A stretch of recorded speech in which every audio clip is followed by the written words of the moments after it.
from a defabricated garden shed in Rockland County, New York, USA.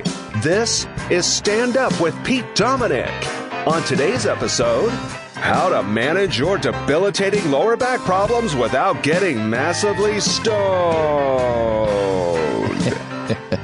And now, the podcast host who very well could know a thing or two about such remedies, Pete Dominic! Oh, indeed I do. And I just read an article the other day that said cannabis has shown no scientific proof as acting as a painkiller. So a lot of people thought that for a long time. I don't and have not really treated it that way. As a matter of fact, Sunday, my back, it's funny you should say that because my back was killing me, my lower left back. I just assumed it was because I was doing the final winter cleaning in the garden for a few hours on Sunday and digging, raking, and removing all kinds of weeds and so on. And then I was like, this pain is really localized and it hurts. I can't take a deep breath in. And then I started thinking, oh my God, do I have a kidney stone? And I was completely sober the whole time.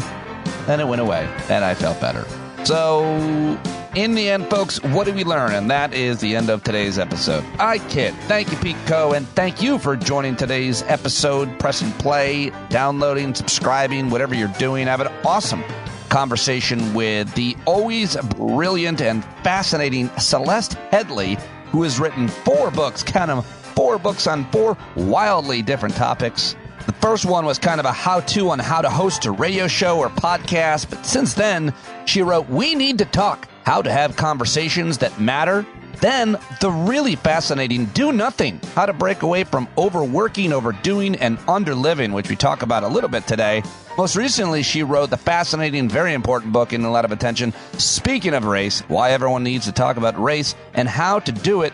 But Celeste Headlee, I love to talk with about her newsletter, which I love subscribing to. It's called Here's a Thought. And I love the topics and deep dives that she takes using data and research and sources. Her moral clarity is second to none. And today we're talking about a really interesting piece she wrote about how Elon Musk is a total fraud. I learned a whole bunch of things I didn't know. We also talk about her article, Here's a Thought About Hitler, which I thought was interesting, important, and at times pretty funny. And she also wrote about etiquette in a whole bunch of different arenas, from the holidays to funerals and more. A fascinating conversation with Celeste Headlee coming your way. But first, just want to give you a heads up. I will not be able to host a Thursday night hangout for subscribers this Thursday at 8 p.m. East. I might be able to do it later. I might do it on another night, but I've just been booked on Thursday to open for the Intelligence Squared debate happening in New York City at the Comedy Cellar on Thursday night. My good friend John Donvan, who of course was on the show yesterday with Karen Zucker, and thank you to everybody who reached out and said they loved that conversation, and hopefully you're going to watch the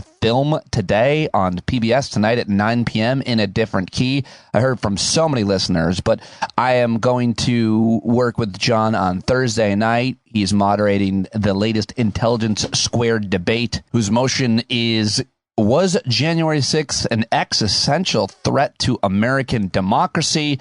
Should be fascinating, and I will let you know. If you're a subscriber and you look forward to the Hangouts, as I do, I will let you know where to meet me. Hopefully, at some other point this week, we'll be able to get it done. Also, while I'm saying things about stuff and things, please send me your nature photos. I can't get enough of them. I love to share them with subscribers in the morning email and post, but send them over. Hashtag vitamin N in the subject.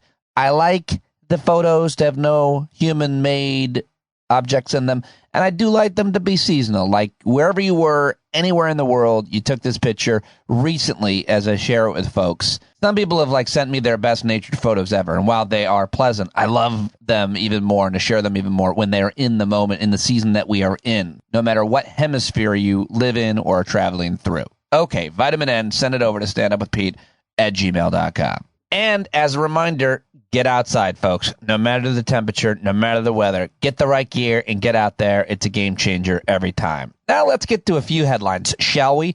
There are just 12 more shopping days till Christmas. Wanted to mention that. Did you hear that the nuclear fusion experiment at that lab in California is supposed to be a pretty big deal? Produced more energy than it consumed. Some scientists are saying it could pave the way for an infinite carbon-free energy one day, but others are pretty skeptical. My friend Dr. Michael Mann said, yeah, this is great, but probably won't be viable, if ever, for years, and I'd be more excited if there was an announcement that the U.S. is ending fossil fuel subsidies. And here's an expert who teaches fusion in stellar astronomics. Anyway, Shonda Prescott Weinstein wrote, here's what I know. It's a huge technical achievement, but it's not obvious it will lead to energy production even in decades. Definitely not soon. It uses tritium, and that's hard to get.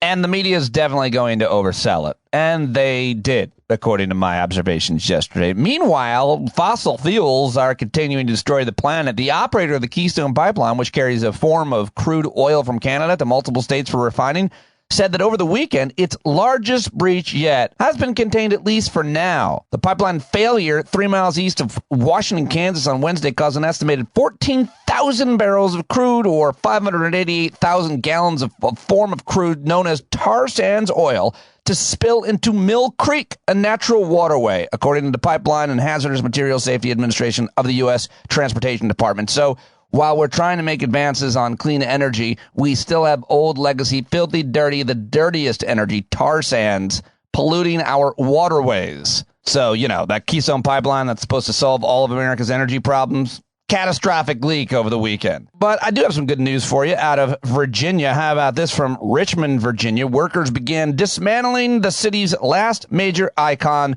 to the lost cause on Monday morning. They lifted a statue of Confederate General A.P. Hill from its base in the middle of a busy intersection before a small crowd of onlookers. More than a dozen Confederate monuments around Richmond have been removed since 2020, thanks to a law passed by the General Assembly in 2020 allowing localities to take down Confederate statues, which up until then had been protected. So that's good news. I always like to see a Confederate statue be taken down. By the way, with little to no fanfare, like nobody actually cares. Such a manufactured, bullshit, contrived argument that we've had to put up with for years now. In other news, Congress is facing a looming government shutdown deadline at the end of the week. Lawmakers face a Friday midnight deadline when government funding is set to expire, and the House and Senate are expected to pass a short-term extension to avert a shutdown, which would give negotiators more time to try to secure a broader full-year funding deal, but just another bizarre political stunt by Republicans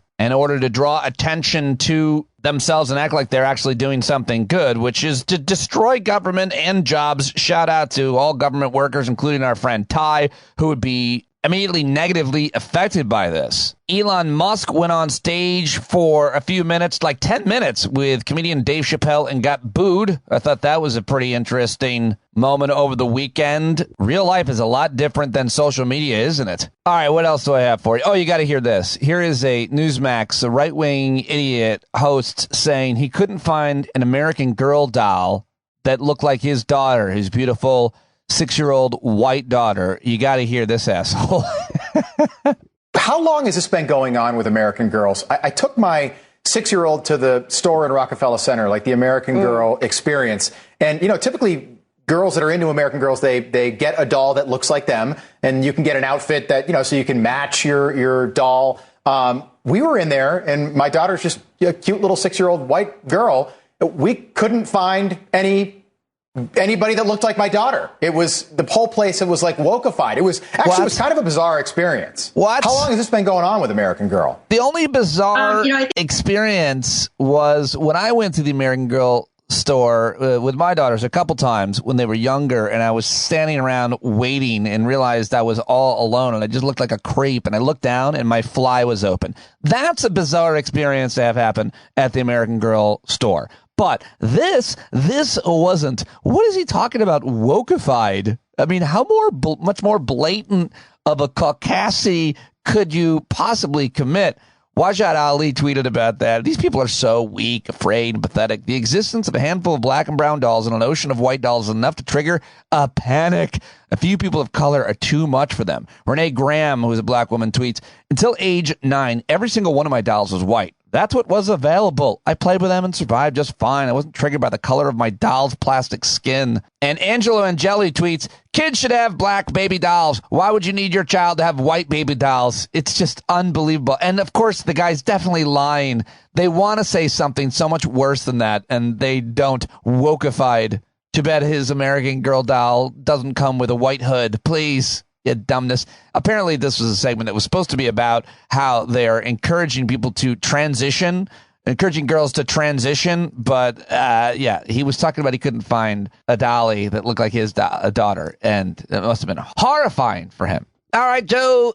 All right, those are a few stories I'm watching and how I feel about them, but okay, a few stories that I'm watching, paying attention to, and how I'm feeling about them. Many I didn't mention. Of course, Brittany Griner is back and dunked a basketball on a military base yesterday. The NASA space shuttle spacecraft, Artemis, not shuttlecraft, the one that's going to apparently take men to the moon, that splashed down safely and as planned in the ocean. And the January 6th committee is teasing how their final report is going to nail Donald Trump. Apparently, that final report is going to be out December 21st, so very much anticipating that.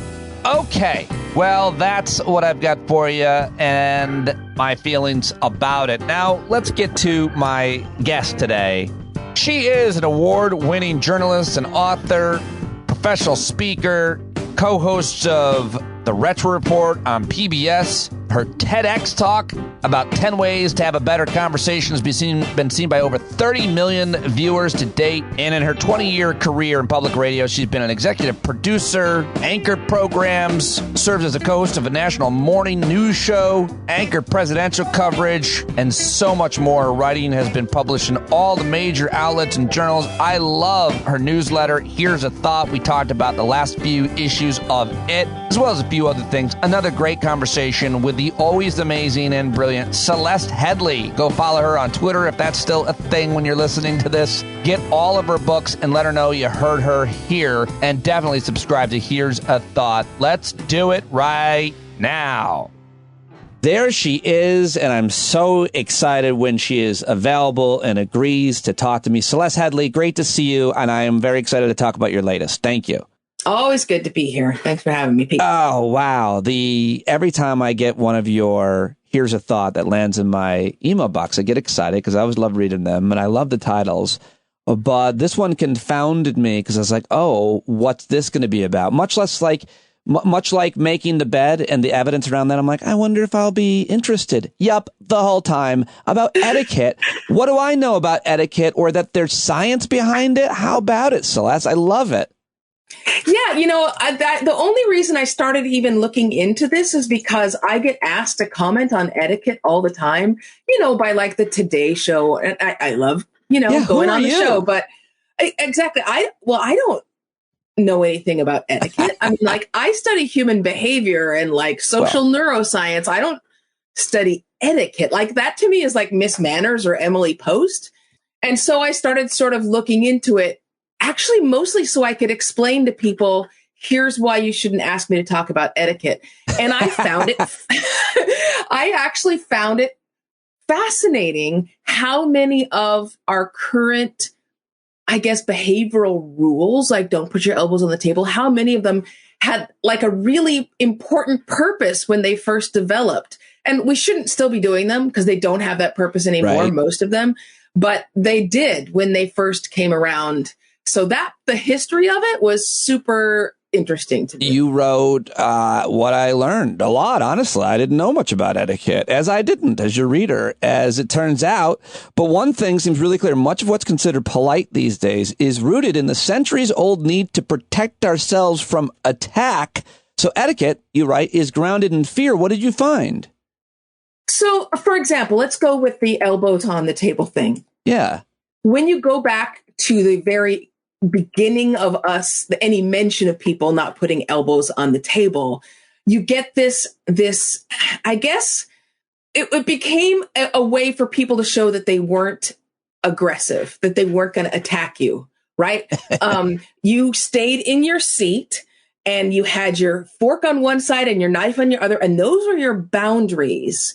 And if you were not a threat, you didn't cross those boundaries, right? Like if you go back to the very earliest days of human society, we never knew whether somebody was there to do us harm or not. And it was almost like you put these rules in place. And if somebody was a good actor, they were going to follow those rules, right? Like that's them going, hands up, I'm okay, nothing to fear here. And that's sort of where that came about, is like no elbows on the table meant that you were sitting and following manners, and you were keeping your hands down where they belonged if they weren't going to punch me in the nose, etc. So like that's where that all began. It's just that we're still doing it, which is silly. Right. And there are other ones that are also silly, but then you talk about the etiquette of the deceased. You're right. The wishes of the deceased are important and should be honored, of course, but the needs of the living outweigh the preferences of the dead. To my mind, you're right. To your mind. And I think I agree with that, I guess. But I don't know. John McCain didn't want Donald Trump at his funeral, and so they agreed to that one. But then again, what if two family members have a problem with each other at the funeral, and you take that on as well, Celeste? Yeah, we're not sure whether John McCain's family had an objection to following that, right? Fair enough. They may have been fine following that particular stricture because they also didn't want to have Donald Trump at the wedding. That was a terrible example I gave. It's just the one that came to mind. But sure, yeah, you're right. Actually, I think it's kind of a good example, right? Because that's an example of a time when the wishes of the living and the wishes of the dead coincide. Sometimes that's not the case. A lot of people are like, well, I would want everyone to come to my funeral, right? Like I would be upset if this person in my family didn't come to my funeral. But of course you wouldn't be upset. You're dead. So that person who is still living and trying to cope with life, and we all know life is tough, their needs come first. We're not talking about wants. We're not talking about preferences. Like I don't feel like getting on a plane or whatever it is. We're talking about needs. Right. And not everybody is comfortable at a funeral. Not everybody wants to grieve in public. For some people, the fear of breaking down, crying in public, having an emotional reaction with other people around is something that terrorizes them. And there's no reason that person should be forced to go to the funeral. And I guess that would probably lead into another point you made about just people who are socially awkward or have anxiety or have any number of other issues. What's the etiquette around whether or not they're supposed to show up? The holidays, you write, can be a minefield. And you talk about arriving at parties. And so this is such a great piece. You cover so much in such a short period of time that I just love it. But what about the idea for the holidays and etiquette and gift giving? Pick anything you want. Yeah, I mean, the thing with the holidays is, again, so often we don't distinguish between what we need and what we want. And so wanting to not see your family or not wanting to see your family over the holidays, well, that's a little different, right? Like you don't want to hurt anybody's feelings. If this is just about your preference and you don't feel like doing it, then come on, put on your big boy or big girl pants or your non-binary pants and get to the party. You can survive it for a couple of hours. But there are those for whom those kind of gatherings are just rife with anxiety and dread. They're upsetting. In those cases, I think it's okay to speak to that family member and say, look, I am terrible in the larger groups. I want to see all of you. Can I stop by sometime when it's just you and I? Right. Can I, do something else, get around this? What they really want is for you to, it's like with gift giving, what the other person is trying to do is get reassurance that you care about them, that you are considerate of their needs too, right? That you care about them enough to in some way prioritize their needs. And so when you say, no, I don't want to come to the party, that just makes me upset. That can come off as you saying, I don't really actually care about you, right? Like it's all about me. And so the way to get around that is just to say, hey, I do care about you. I do want to see you. Yeah. Let's work this out. So I like that. I like compromise. I like to listen. I don't want to come to your party. I don't like parties, or I don't like a few of the people that are coming, but I definitely like you. And can I either come over to your house, or you can come to my house, or I'll buy your dinner because I like you so much. Right. I'd like to get, if I come over to your house, by the way, I want to get some time with you, and you're hosting all I get is to say hello. And it just kind of feels fake. And then I got to talk to that guy who I hate because he wrote that book that I don't like. And he's always really rude to me when he came in to do interviews, but enough. Ooh, sorry. This feels very personal. That got really personal really quickly. The thing of it is, think about it when you're in a relationship and how often you feel insecure about the other person's affection for you, even if you've been together for years. Yes. You can have these times where you're like, oh God, it feels like they don't like me anymore.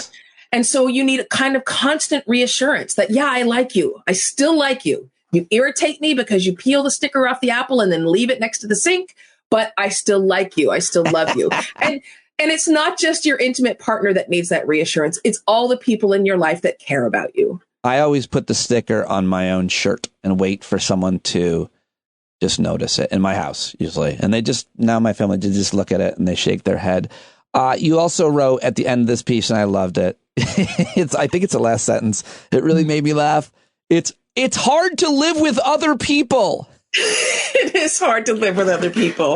Yeah, it really is. If you think about this, like when you were in elementary school or in high school and you were thinking about getting married or what that would be like, there's often this discussion of romance or sex or all these things that are involved in having a spouse. But in the end, whether your marriage survives is like, can you be roommates? Like, can you live together? My wife criticized what was on my nightstand, and I grabbed my pillow and I said, I am out. I'm out. And I've been sleeping in the room next door, and it's probably one of the healthiest choices I've ever made in my marriage. There was a lot more to it than that. Mostly she was building a pillow wall at that point. But if you had roommates, if you had 3 roommates in college, one of them it's hard to live with other people. I just love that sentence. We could talk about it forever.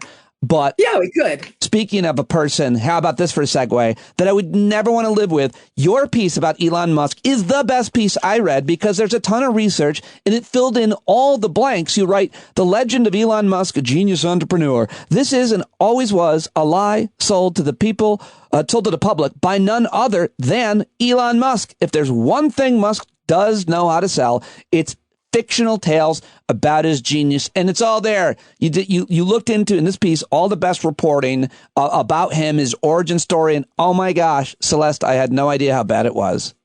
I didn't either, frankly. I had, having covered Elon Musk as a journalist for years now, and having been one of those people that absolutely bought into the whole he's a genius, wanting to save the world myth, there was a lot of this stuff I didn't know either. But over the years, I have discovered that a lot of it is just smoke and mirrors. I think the most egregious is how often he's lied about his education. At this point, we don't actually know if he has a college degree that he earned. We don't really know that. He's been to college. He's taken classes. He definitely did not get a degree in engineering. He definitely didn't get a degree in physics. Many of the things that he has told bold-faced lies, and in some cases, those lies have been the subject of lawsuits. So this is one of the reasons we have so much information about them, of course, is because the lawyers got to go through discovery. But think about this. Do you know anybody personally in your life that lies about getting a degree?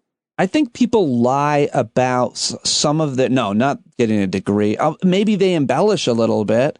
To make themselves look bigger or better. A lot of people do that. A lot of people act like they have 10 people working at their company when it's just them in a shed producing a podcast alone, sometimes with this dog. But people try to appear bigger. They mislead. But this guy has lied about so much just of his origin story. Lies. Yeah. And frankly, even his origin story in terms of his childhood, we don't know what is real and what isn't real. Right? At some points, he gives these interviews where he talks about how deprived he was, which is clearly not true. And you have his dad talking about Elon walking through New York with raw emeralds in his pockets, going to Tiffany's to sell a couple of them, right? And he learned a good business lesson by realizing they underpaid for the raw emeralds or whatever. That's obviously at odds with what he has sometimes talked about in terms of never having enough money. And he moved to Canada and he was living on top ramen or whatever it may be. So it's hard to know. I can't even say for sure how much truth is in there. I assume some of it is true, but it's hard to know. There's just too many there's too many lies, Pete. There's too many lies. Well, the hardest thing about this piece was for me to not click on so many of the links that you put in it. As always, really, really well researched, and a bunch of things I want to go revisit in this piece. But I think one of the reasons I was thinking about this before I talked to you is like, why do I love Celeste's work so much? Similarly, why do I like certain people's work? And there's often a constant thread of anti-racism or anti-sexism or whatever you want to call it. But you talk about Elon Musk and you go off on a tiny bit of a departure, which I loved, about self-made men, just because he's really not one. And I really, really like this. I think it's such an important narrative to debunk for anybody who lives in America, because it's somewhat unique here. We have our own thread.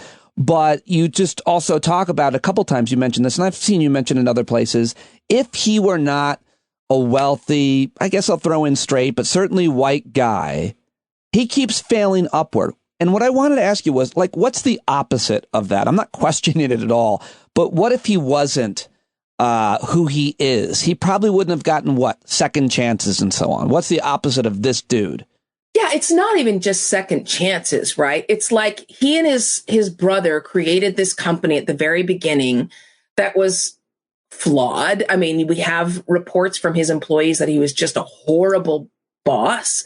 Zip2. The company did not really do much. It was it wasn't particularly innovative. It was basically combining GPS information with like the Yellow Pages, which was coming out at the same time as many of the other things that we know that did that were also doing the same thing. It never made a profit, and it ended up being purchased for millions of dollars. His dad gave them $30,000 in order to found it, and they ended up selling it for like before that even. They got a venture capitalist company to give them $3 million to invest in it. I kind of, the thought I had, Celeste, tell me if this is wrong, and I know you will, it's like, if I have a good idea, it's just harder for me to sell my idea or get funding for my idea because I just don't have a network of people. But if you went to this school and you're in this fraternity and you have a network of people who are going to throw money. If you know anybody in venture capital, much less a bunch of people in venture capital, if you know anybody in finance, much less a bunch of people, you went to school with these people. But if I'm this person, I don't know anybody, I'm from another country, I don't speak English, but I have an awesome idea for a tiny little pipe fitting that would transform the world and create renewable energy free, but I don't have anybody no one's investing in me. Is that what you're talking about? Yeah, absolutely. And you know what? I want to take it one step further here, since we're talking about somebody who is just a serial liar. Having worked with somebody who is really good, probably, I'm talking about John Hockenberry at The Takeaway. And one of the things he was great at was building the mystique of himself as a brilliant man, right? And there's people, Elon Musk is another one of those. I feel like there's certain, especially white guys, who are just shameless in self-promotion. And I think most of us assume that nobody would lie about all that stuff. Like, that can't all be bluster, right? And so I feel like there's also this element of someone who is just completely doesn't hesitate to blow their own horn and talk about how great they are. And I feel like some people are good at selling that. And I think he does. Yes, it's also true that he's a white dude with an accent who came from a lot of money, right? His dad had thoroughbred horses and yachts and blah, blah, blah, blah, blah. But he also got into the cool kids club by talking about how smart he is. And of course, everyone in the room is this smart and everyone else is a bunch of idiots, right? Like, this is sort of the tech bubble thing also, where if you sit around with a bunch of tech bros for any period of time, it's always going to come back to, oh my God, we're so smart, and the rest of the world is a bunch of idiots. Have you had that experience personally? Like, I've never sat around with a bunch of tech bros. I've had that same experience with a bunch of finance assholes. I have had that experience often. Yeah. I mean, I'm guessing you had, I didn't want to assume, but you're knowing your career and who I'm sure you've been in a lot of rooms with. I've been in a lot of rooms with people, and you just look around sometimes, you're like, really? Like, a lot of these people are accidents. Yeah, exactly. I know people that are smarter than you, and they're making $18,000 a year. So yeah. I'm not the imposter. You are.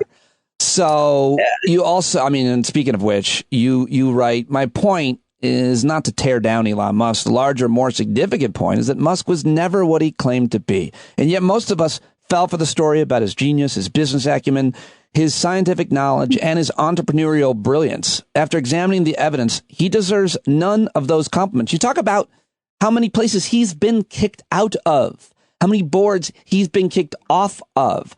And that's not the normal path, I'm going to say. Somebody's going to write, do that TED Talk, but like, I got kicked out and cut from this team and that team, and I just kept coming back. But this guy got kicked out for being a dick all the time. Yeah.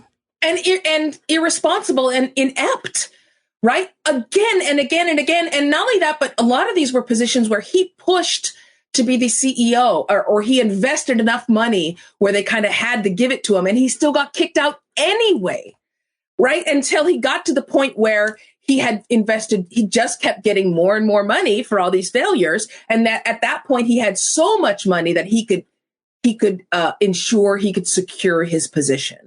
Right? Like he didn't invent PayPal. He bought his way into that. He didn't invent Tesla. He bought his way into that. And he bought it with such a large amount of money that he could remain the CEO and kick out the person who actually founded the company. One of the two men who actually founded the company.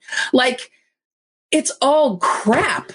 We've just been sold a complete line of crap. And like me, we go on social media and you see people ready to defend him to the death. They're ready to throw down. Did you see that he got booed for 10 minutes at a Chappelle show, though? Yes. Didn't he say, I'm rich, bitch? Did he? I think so. Oh, well, that would be, if he did, that would be a funny line, but it would have been given to him by any number of people, again, proving that he's a fraud. And just the idea that he went up, like a lot of people were just making the point, like, look, this is real life. These are real people, and that's Twitter. And I don't know if that's fair or not, but the fact that he got booed was wonderful. He has a false sense of I think, who he is in every room he walks into, but so do all billionaires, I would imagine. There's the other element of this, which is that Twitter has been a place for people of color and especially Black people through Black Twitter, creating a place of power and influence for themselves. For sure. They've really leveraged Twitter to... It's helping folks acquire the networks that I said that they didn't have when they had a good idea, product, or brand. Twitter flattens a lot of that, I think, if that's what you're saying. And also just in terms of influence and being able to step in before, at the very beginning when something's about to be appropriated, right? When somebody steps up and starts using a particular piece of music, particularly artwork, an idea, Black Twitter can step in and go, hold on, this was a Black idea first. So it's been able to have their thumb on the culture, right? In a way they haven't before. So the fact that Elon Musk is sort of tearing down Twitter and tearing it down in a way that really amplifies the voices of white supremacists, of course he's going to get booed at a Dave Chappelle show. That's my point. Of course he's going to get booed there. I wonder who's at a Chappelle show these days, actually. I wonder, how the demographic mix based on some of the more controversial anti-trans stuff he's done over the last couple of years. I'm not sure that it's who knows. But one specific question I wanted to ask you about that you didn't include in this piece about Elon Musk, because I'm sure you didn't want to go off on this tangent, but you've written, 4 books, all of which are awesome. But I can't say which one is my favorite because they're all so different, but I love Do Nothing. How to break away from overworking and overdoing and underliving. And I wanted to ask you this. One of the things that doesn't get talked about enough, because it's not the most important thing about Elon Musk, but that I'm kind of obsessed with, is work, how we work and life balance, the guilt around it all, productivity, all of it. That's why I love this book. Elon Musk has this crazy, quote, work ethic that a lot of people want to give him credit for. I think it's stupid, and I think it's unproductive, and I think it's inefficient. But basically, you write in this piece, and a lot of people have written about one time he went into one of his companies and people weren't at their desk at 9 p.m. and he gets enraged, and he made these threats to Twitter employees. You better get prepared to work hard. You wrote the book Do Nothing. What's wrong with this mentality of work all day long? Busy bee, drone at your desk, sitting in front of your computer, making things happen. So... it's just not, his idea about work is just not based on any evidence at all. In fact, decades of research shows that this idea he has, that the longer you work in terms of hours, the more you're in the office, makes you more productive. It's completely the opposite. One of the things that I point to in Do Nothing is this research that goes back to, I think, like the 1950s or 60s, in which they followed a large cohort of scientists around, tracking all their hours and how often they were working. And they found that the most productive in the entire large group were those who were working somewhere between like 12 and 20 hours a week. The ones who put in very ruinous hours actually were the least productive, because your human brain only has a certain amount of creativity and focus in it. And when you push the brain past that point, it can't focus anymore or work at a high level, which means your work is going to be rife with mistakes and inaccuracies, and you might accidentally plagiarize something. You might put forth an idea that's not particularly good. You're going to pursue something just because it's easy rather than because it's the best line, because your brain is tired. Yeah. And so when you're pushing people past that point, you are absolutely being counterproductive. So yeah, is it stupid? It's completely stupid. The thing is that Elon Musk has Elon Musk syndrome, which organizational psychologists call the expertise trap, right? It's when you think that if you're smart in one area, it makes you smart in all areas. Right.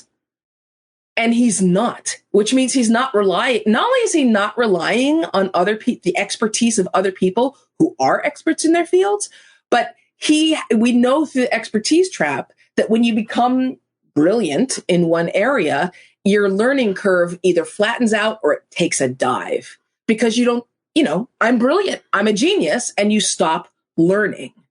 And yeah, that's him.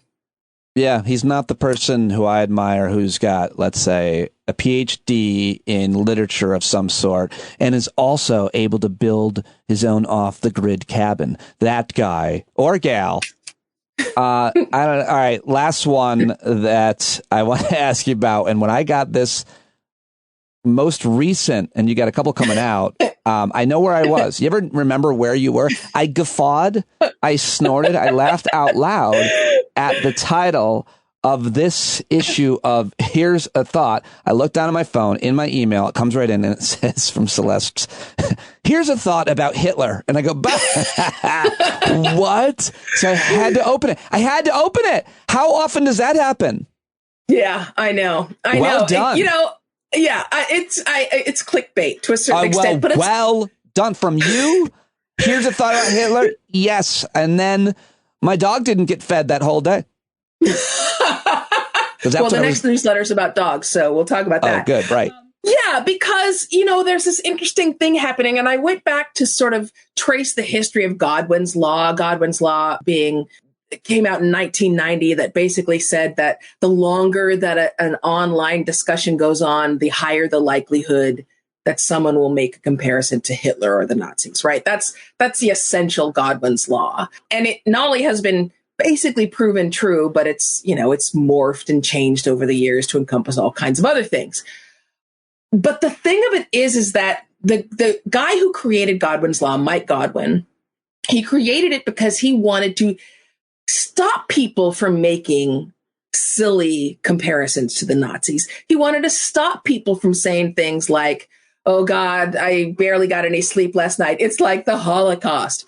I have said that so many times, by the way. I just want to put that out there. Probably as a joke, right? No, I've never said. Who would say? I mean, I don't know either, but like people do. I mean, and I put a bunch of examples in there. I'm trying to find a couple of. I mean, so many real ones in there that people use. That a long about list. Like healthcare and the lockdowns. But what about the Yankees fans? Like when the Yankees were out of the pennant race, and some of the Yankees fans started showing up at Mets games. At least one Mets fan compared them to the Nazis. He was like, look, it's like, hey, I was part of the Nazi party, but now the war's over and it's all good, right? It's like, no, it is not like that. And so the thing about Godwin's Law, the irony here is that even though this was intended to stop all this, it's actually increased the number of Nazi references and Hitler references, because you not only have the original number, but now you have the number of Godwin's Law references, which makes it even more. So, we get to this point where we struggle even to actually point out when someone is behaving in a fascistic way, right? At this point, it's become so worthless.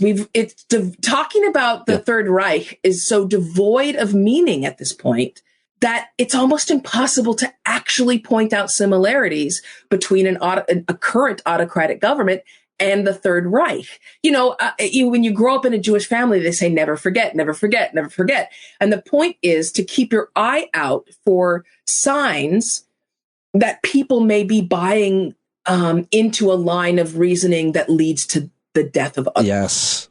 And so that's so difficult now. It's so difficult. What is Auschwitz law?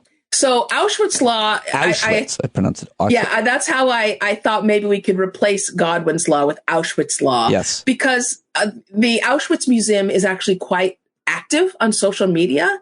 And I want people to think, would the Auschwitz Museum scold me for posting this? And if so, let me not post this. I love that. I thought that was great. I mean, and you write at the end of this, Hitler still represents the absolute worst in human nature, and he is still a cautionary tale about allowing charismatic authoritarian leaders to use a nation's military for murderous ends. We should probably keep talking about him and the millions of people who followed him and carried out his orders, but we should stop talking about him in the same breath as our restaurant experiences or clothing choices. Hashtag Auschwitz law. I love this piece. Sorry to give away the ending. No, it's okay. But no, it's fine. Hopefully it gives previews of your writing, which I love so much of, to folks listening, and hopefully they'll subscribe to Here's a Thought, because you have two new pieces coming out, one about dogs and buying dogs, and one about gift giving, and I look forward to talking with you about those soon. But I guess I did want to ask you just one more rando question. It's not random at all, but what do you make of just what has happened in the last couple of weeks with Kanye West and all the things that he has said, and how he's basically lost everything? And that's probably a good thing. He's still being platformed in subways. Where kind of are we here at the end of 2022 in talking about certainly anti-Semitism, but between Elon and Twitter and Trump still being out there and Nick Fuentes and Kanye West hanging around? It's like these Bond villains, this cartoon, but it's real. So, I know that everyone's ready to make fun of Kanye West, and more power to you. Make fun of him all you like. Coming from a family that's, half Jewish and half Black, I don't find the whole thing funny at all. And the reason is because everyone is still posting interviews with Kanye West. You have credible news organizations like the New York Times and the Washington Post and ABC News actually doing think pieces and bringing people on the air to talk about Kanye West. Yeah. Like, it's not so much that he's saying all this stupid, hateful, dumb stuff. The fact that we are making a star out of him for doing these things means that there's real danger, and there's real danger to Jewish people. I mean, that's just the long and short of it. Like, this is dangerous. And I think people forget. And again, not to go back to Hitler, I hate to break Godwin's law here, but people forget, A, that wasn't very long ago, and B, that the people of Germany were not monsters. Like, these things happen and seem normal at the time, and they lead to horrible places. And I'm not saying that's where we're going. I have no idea, but I'm just saying that we have to always watch ourselves, that we are always behaving with kindness. I'm not telling anybody to like anybody else, but you have to treat people with kindness. That's what the lesson of World War II was. That in the end, if your goals require you to hurt or even kill another human being, or say hateful things about them, or damage them in some way, you need to re-examine your goals. That's what that lesson is. And this is where we are with Kanye West. Not that he's saying stupid crap.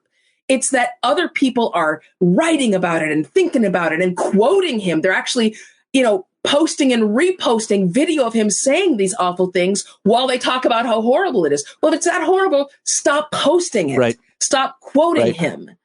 I think we should always use, I mean, if you wrote a whole column specifically, even if you did it daily, much less weekly, media criticism, I'd read that. I should always ask you a question. Hey, what's the kind of trend or outlet or person doing something that you think is wrong? Could you just, because it was so serious, could you just quickly end on a lighter note? In your upcoming piece about gift giving, you do scientific research, and there's something in there about there's research that says the value, how much you spend doesn't necessarily matter. Tease this upcoming piece if we could here at the end.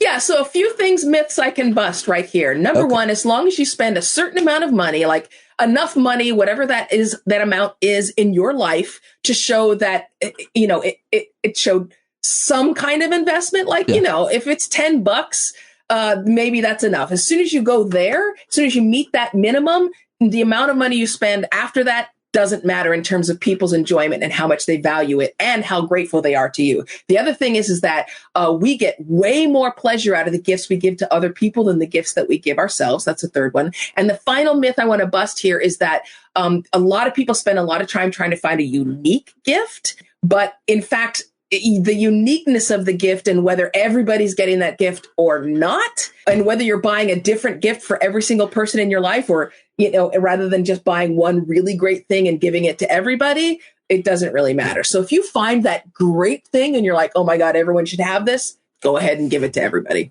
I just think, I don't know if you're going to write about this, so my friend and I were just talking about it, present giving can be really stressful. Oh my God, I got to get all these things for all these people.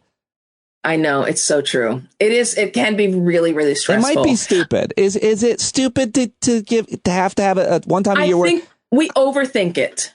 We overthink it.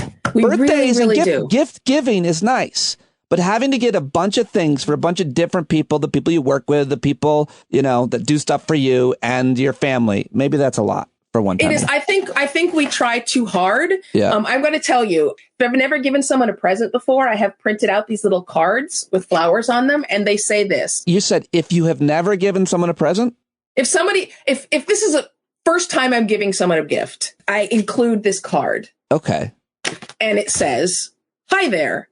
I like to buy gifts. Giving gifts is one of my favorite things to do, but I never want my gift to make you feel awkward. I don't expect a gift in return, even on my birthday. I don't keep score. I don't feel disappointed when people don't buy the same amount of gifts for me as I buy for them. Sometimes I buy gifts for people I barely know or just met. In some cases, I buy gifts that people love. Other times, I give them things they don't really like. It's okay to tell me. It's also okay to re-gift that item or give it to the Goodwill. A gift should never become a burden.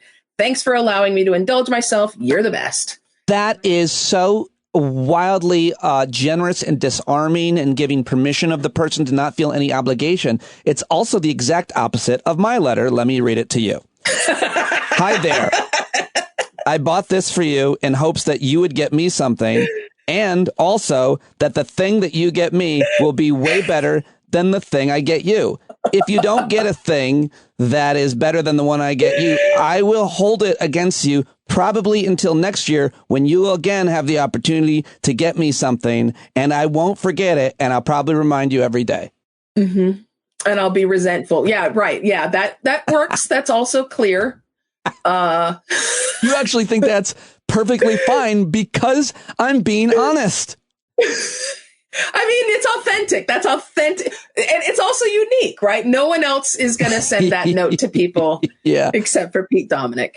Thank you so much for joining me. It's always such a pleasure to read everything you're writing, listen to everything you're saying, and of course, get to be in conversation with you, Celeste.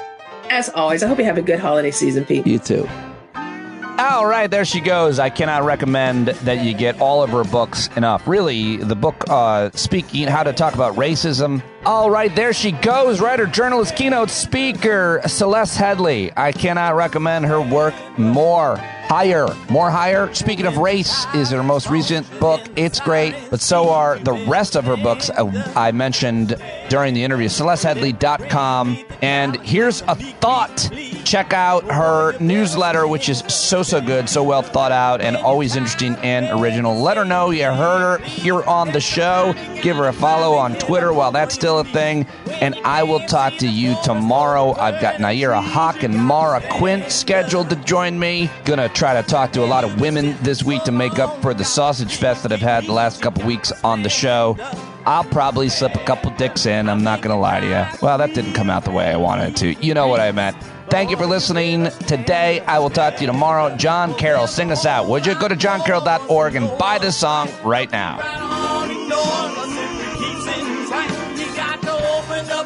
To let in some light, you gotta stand up. That's right.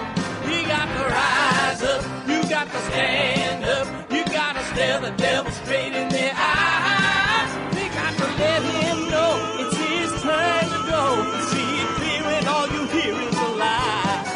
So get up off of your butt, get down off of your fence. And even if it ain't a very friendly audience, well, they'll begin to listen when you start making sense and you stand up, stand up. No need to point your rifle to defend your town, just stand up, stand up. You know they can't deny you what you're laying down. Boy, you better stand up, stand up. Show your face of every color, yellow, black, red, and brown. This is the place where every lost child will finally be found. There's only one thing to do before we stand our ground, and that's stand up, stand up. Well, the founding fathers saw a land for all. They had to stand up, they had to stand up. They had a keen imagination for a crystal ball, drawing all the plans of a stand up. But all they had to go on was the time they were in, with other causes for laws, and since they weren't even sin, they knew that change was gonna come before the change could begin. They had to stand up. All right, they had to stand up. We got to stand up. We got to look the devil square in the eye. We gotta let him know it's his time to go, and make it clear when all we hear is a lie. Why you lying awake wondering where the money all went? It'll be the cost of freedom that'll go unspent. You can see him flee the scene of that experiment if you stand up. All right, we got to speak up. We got to reach up and raise your voice in every way you know how. Don't be toes up. You got to show up. Ain't no better time to do it but now. No need to pledge allegiance to no wanton tribe. Rise up, show obedience to the voice inside, and listen well and it'll tell you not to run and hide. It says stand up, stand up. Oh, got to stand